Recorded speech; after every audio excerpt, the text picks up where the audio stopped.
Hey everyone, what's up?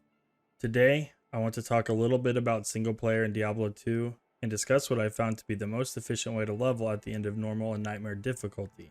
In online multiplayer, the leveling meta since patch 1.10 was launched has been doing bail runs, and now terror zones for high level pushing. But in single player, the best way I've found to level is actually doing Pindle runs. This is part of a planned multi-part guide series looking at all aspects of Diablo 2, so please subscribe if you want to see more of these in the future.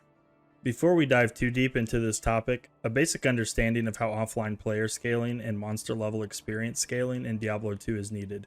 First and foremost, since we are playing single player, we have access to an overpowered mechanic that can be used to manipulate leveling, which is the ability to adjust the player count in a game. This can be done by adjusting the offline difficulty scaling slider at the bottom of the gameplay settings, or simply typing /players followed by the number you want the player count to be. For example, /players8 for player 8 difficulty. So, what does adjusting the player count do for us? For every additional player in the game, monster life is increased by 50%, monster damage and attack rating increases by 6.25%, and most importantly, experience gained is increased by 50%. In online games, since you are actually playing with other players, the experience is split evenly across all party members within 2 screens of the monster kill. In single player, since there are no other party members to share XP with, you get the full amount of the increased experience. An additional benefit of running higher player count games is that slain monsters have a lower percentage of no drop, meaning that more loot overall will drop. Although this benefit only happens on the odd numbered player counts, including P3, P5, and P7. Now, let's talk about monster level experience scaling. First, for players that are under level 25, there are experience penalties for both monsters that are too high of a level and monsters that are too low of a level compared to the player level. As you will see in this table, when a player is under level 25, any monsters that are 10 plus levels above the player's level will only give 2% of the normal experience. But as you get closer to the monster's level, the experience amount begins scaling pretty rapidly until it reaches 100% when you are within 5 levels above or below the monster. Once you are over 5 levels above the monster, the experience begins to reduce drastically until it's only at 5% at 10 plus levels above the monster. This is why normal bail runs don't give you hardly any experience until you hit level 25, as the throne room is a level 43 area. The same goes for slow leveling to 25 in Hell Chaos for glitch rushed characters. Once you hit level 25, the table changes completely and the penalties for monsters with a higher level than the player are removed, with only lower level monster penalties continuing, meaning that a player level being within 5 levels of the monster's level resulting in 100% experience, and scaling down to just 5% when a player's level is 10 plus levels compared to the monster. High level players also receive another experience penalty based on their level, which is calculated after the normal experience calculation.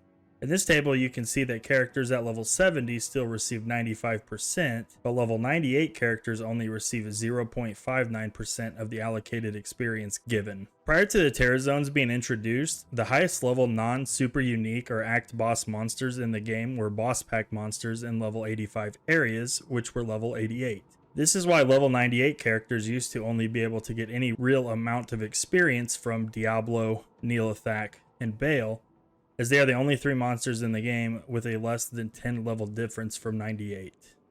Now that we know how player count and monster experience scaling works, let's answer the question, why Pindle? Reason number 1 is that doing high player count bail runs with one character isn't feasible in an efficient way. Being someone who is used to always playing online, you don't really realize how difficult clearing high player count bail runs are by yourself with minimally geared single player characters. On top of the difficulty, simply getting to the throne room on a non-sorceress character can take a while, even with static maps, which is what led me to Pindle. Once you have completed the Anya quest, the red portal near her in Act 5 opens to Neelathak's temple, where Pindle can be found. What makes these runs so easy to do quickly is the consistency, with the portal being static and Pindle's location being extremely easy to find. While the Neelathak's temple area is only level 32 in normal, Pindle and his mob are level 45, meaning that once you are level 25 plus, you will receive 100% of his experience all the way up until you are player level 51. To maximize your leveling efficiency, the goal is to complete Pindle runs on the highest difficulty you can, with the ultimate goal being players 8. To demonstrate this method, I wanted to test it with a trap assassin I leveled through single player. Also, unfortunately, my on-screen timer wasn't working during these runs, so I kept track of the time on my phone. After playing through the campaign, mostly on players 3 and sometimes on players 5 in certain areas, I got to Pindle starting at level 27 in normal difficulty. I originally attempted Pindle at players 5 to start, but quickly realized I didn't have the DPS for that player count yet, so I reduced it to 3. Once I got a couple more levels under my belt, I slowly began increasing the player count until I was able to start doing player 8 runs at level 35, which took me approximately 25 minutes to get to. Once I got to player 8 runs, the leveling picked up and I was able to hit level 40 after just 15 more minutes. I decided to go ahead and get level 42 before moving on to Nightmare difficulty, and leveling from 40 to 42 took me about 5.5 minutes to do. So the total time that it took me to go from level 27 to 42 was about 45.5 minutes. And keep in mind, these amounts are real time and include loading screens between game, vendoring, allocating stats and skills, etc. On top of the quick leveling, I also had some pretty solid drops from normal Pindle, which included a string of ears, Ward Gothic Shield, Sanders Gloves, a Thol rune, and several unique and rare polearms that I could use as a temporary merc weapon until I was able to make Insight. Once I started Nightmare, I played through on players 1 to try and keep my level as low as possible for the Nightmare Pindle test, but between farming runes from Countess and not running past many monsters since I was playing hardcore, I got the Nightmare Pindle starting at level 55, and Nightmare Pindle is actually level 66. I also decided to start my first Nightmare Pindle run on players 5, and fortunately this go around I was able to successfully complete them with my upgraded gear of Spirit Sword and Lore Helm.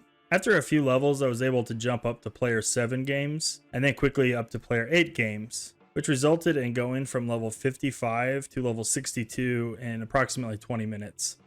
I then wanted to see how far I could push it in the same 45-minute time frame I spent doing the normal Pindle runs, and I was able to hit level 68 at the 45-minute mark. Once I was level 68, I just said screw it, let's go to 70, and going 68 to 70 took me about 10 minutes to achieve. All in all, leveling from 55 to 70 in Nightmare Pindle took me roughly 55 minutes and breaking the 1 hour mark. And unfortunately, there were no notable drops this go around. So, what do you think? Have you ever tried this leveling method in single player? Do you have a different method that works just as good or even better? Let me know in the comments below. And please like and subscribe if you want to see more Diablo 2 videos in the future.